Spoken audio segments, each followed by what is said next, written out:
This is about the Ukraine, which is actually, the entire reason we are looking at impeachment today involves the Ukraine. And I want to just play the quickest of clips. The very quick thing on this. So again, the Barr, Durham, Horowitz, nothing to do with the Ukraine. This is all about the impeachment of Trump. Is all about the conversation between Trump and Zelensky in July of this year. Ukrainian President Zelensky, July of this year, which the leftists in this country are trying to claim constitutes some kind of quid pro quo or bribery or something evil, ignoring the overwhelming evidence of what Biden did and bragged about in a televised appearance at the Council on Foreign Relations. But this is what you have to go through. I'm going to give kudos to Ted Cruz, U.S. Senator from Texas. First of all, he's a great man, but U.S. Senator Ted Cruz had to go in this hideous interview. And I want to just quick play this interview segment, and so you can hear what he has to put up with, as he basically was coming to President Trump's defense and saying, of course, President Trump has the right to try to figure out, get to the bottom of what happened inside the Ukraine involving American officials. Take it away, Ted. Do you believe Ukraine meddled in the American election in 2016? I do, and I think there's considerable evidence. You do? You do? Yes, Look, and Chuck, let me say. This is, Senator, this sort of strikes me as odd, because you went through a primary campaign with this president. He launched a birtherism campaign against you. He went after your faith. He threatened to, quote, spill the beans about your wife about something. He pushed a National Enquirer story, which we now know he had a real relationship Chuck, with the editors you're of the National dragging Enquirer. up all that garbage. Senator, that's very kind of you. Let me ask you this. Is it not possible that this president is capable of creating a false narrative about somebody in order to help him politically? Except that's not what happened. The president released the transcript of the phone call. You can read what was said on the phone call. Yeah, and the Bidens. Let me point out again. And you yourself thought the Biden part was troubling. Chuck, let me point out a game that the media is playing. A question that you've asked a number of people is you've said to senators sort of aghast, do you believe that Ukraine and not Russia interfered in the election? Now that in a court of law would be struck as a misleading question. Of course Russia interfered in our election. Nobody looking at the evidence disputes that. The president of the United States does. Look, on the evidence, Russia clearly interfered in our election. But here's the game the media is playing. Because Russia interfered, the media pretends nobody else did. Ukraine blatantly interfered in our election. The sitting ambassador from Ukraine wrote an op-ed blasting Donald Trump during the election season. Do you know why he did that? That is unusual. What did Donald Trump as a candidate say about Ukraine and Crimea during the election that might have inspired the ambassador? So you're saying they had disagreements with Donald Trump and they wanted Hillary Clinton to get elected. Okay. I love Ted got that line in. Okay. Love Ted Cruz.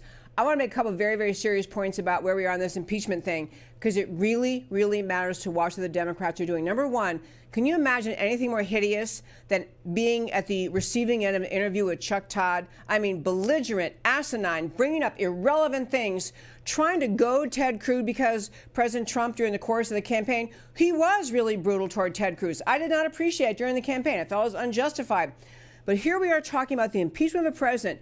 Ted Cruz is coming to President Trump's defense and saying, of course he can look into what the Ukraine, what happened in the Ukraine. But anyway, first point is just belligerence of a guy like Chuck Todd. I cannot understand how anyone can stand to watch a show like that, because there was no intelligent discussion going on the part of Chuck Todd. Just a belligerent, relentless obnoxiousness. But what I want to hit in wrapping up today and talking about the Ukraine and the impeachment is this.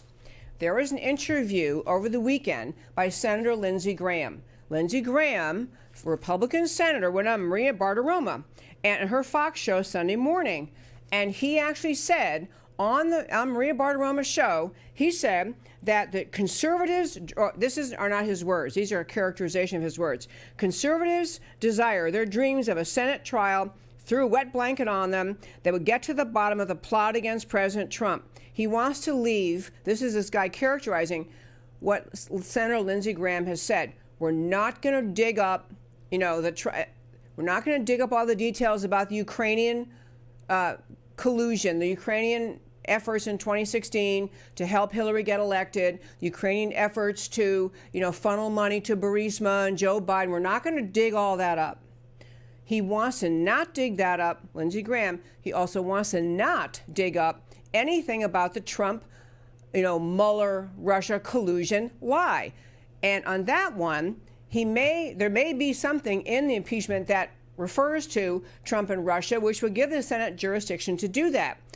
Because the Senate can hold a trial and look into any aspect of the impeachment report. So the more garbage the House Democrats throw in the impeachment report, the more the Senate can go after it. But Lindsey Graham went out of his way to make the point on Maria Bartiromo this weekend that he is not going to permit in the Senate trial a bunch of rocks to be uncovered. He just simply doesn't want to. In fact, he ruled out calling out Adam Schiff, who is in the thick of things with the alleged whistleblower. He's in the thick of things with cooking up this whole Ukraine-Trump thing.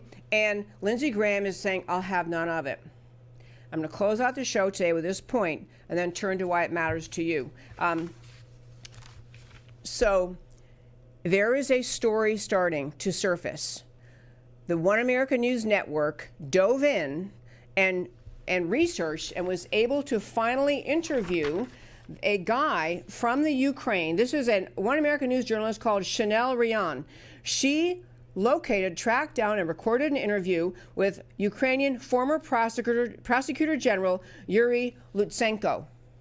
Yuri Lutsenko, former prosecutor, who told her on a tape that you can watch, essentially, that the U.S. ambassador who just testified in the impeachment trial on the Ukraine stuff perjured herself. He also talked about a major ongoing corruption within the Ukraine, protected by people in America, money funneling. This is not just to Burisma and to Biden's son, money funneling to America, and that this guy Lutsenko is saying there's much to be investigated. Where was this money going? Who in America was getting it? And many people are starting to ask the question, why in the world doesn't Lindsey Graham, why doesn't he want to get to the bottom of the Ukrainian mess? In fact, Lindsey Graham was quoted. He took a shot at President Trump and basically just said, hey, you know what? He said, this is Lindsey Graham's quote about Trump. If the Senate's ready to vote and ready to acquit you, you should celebrate. Like, stop telling us we should get to the bottom of all this Ukraine stuff. If we're going to acquit you, that's enough for you. I don't know. So this is where Lindsey Graham is raising many people's suspicion. Number one, is he among those who may have been receiving money from the Ukraine? I do not know, but he is behaving oddly. And number two is, what red-blooded patriot American would not want to know all about the Ukrainian collusion, corruption with the Democrat Party, with Hillary Clinton, all happening with Biden and Burisma and Hunter Biden? Why wouldn't the Senate want to get to the bottom of it?